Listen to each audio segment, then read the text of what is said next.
He was in front of me at the cafe, gray coat, hands trembling slightly as he reached for his wallet. I remember the faint smell of smoke on his sleeve. I offered to pay for his coffee, just an impulse, a human gesture after weeks of mechanical living. He turned to me, eyes hollow. "You lost someone," he said. Not a question, a statement. I didn't answer. At the counter, he slipped a small white card into my palm like it was a secret. His voice dropped to a whisper. "Your wife killed your son. I saw it with my damn eyes. Call me tonight." And then he was gone. The world didn't spin or shatter, it just tilted. A slow, nauseating tilt that made my breath falter. I stood there, coffee untouched, staring at the card. A name, a number, a truth I didn't want but could no longer ignore. Outside, the sky broke into rain. Inside, something colder began to fall. Grief makes you slow, numb.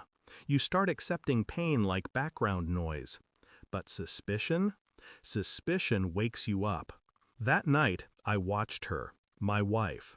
Her reflection flickered on the TV screen, her face too composed, too rehearsed. She laughed when I didn't speak. "You're quiet again." I wanted to ask, "What did you do?" Instead I asked, "Do you miss him?" She looked at me then, steady, calm. Every second. Her lie was beautiful, seamless. When she went to bed, I stood in the hallway, watching the light under our son's door. The police said accidental overdose. He'd been depressed, they said. Teenagers hide things, pills, secrets, pain. But my son never hid anything from me, except maybe the truth about her. I called the number. The man's voice was strained, scared.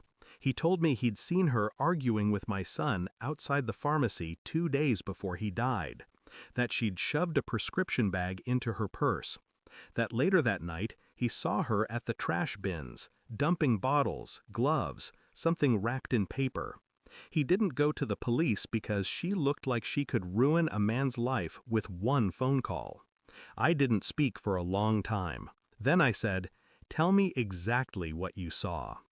The next morning, I requested access to the toxicology report through a contact at the department.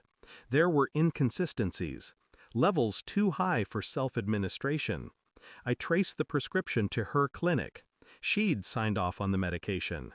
A sedative, one he'd never been prescribed. Every night after, I replayed her laughter, her comfort, her tears at the funeral. I studied them like evidence. She'd grieved perfectly, not a note off-key. And every time she said, "I miss him," I wanted to ask, "Do you miss watching him die?" But I waited. Patience became my weapon.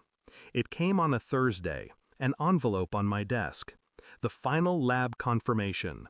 Foreign compounds mixed into his drink, traced to her practice.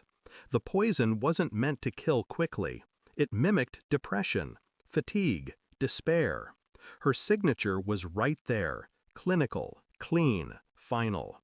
That evening, I set dinner as usual. She poured wine, talked about work, about the world continuing without him. I handed her the report. She frowned. "What's this?" I said nothing. She read.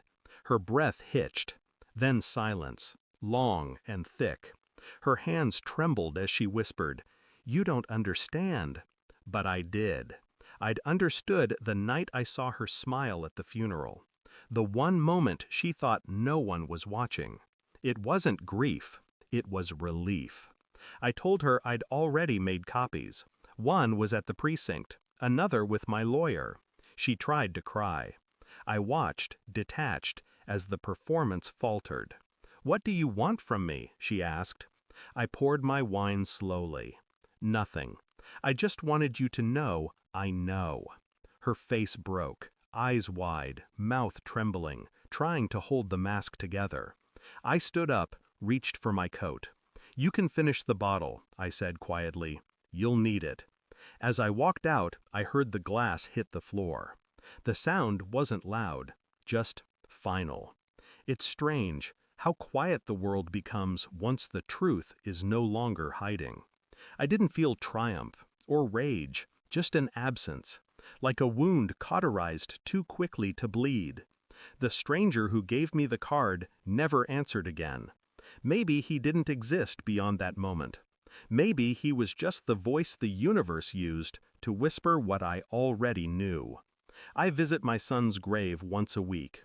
The ground feels colder each time. I leave no flowers, just silence. Because silence was what killed him, and now it's what keeps her alive. Every day, alone, surrounded by the echoes of the life she destroyed. She wanted control. I gave her eternity instead.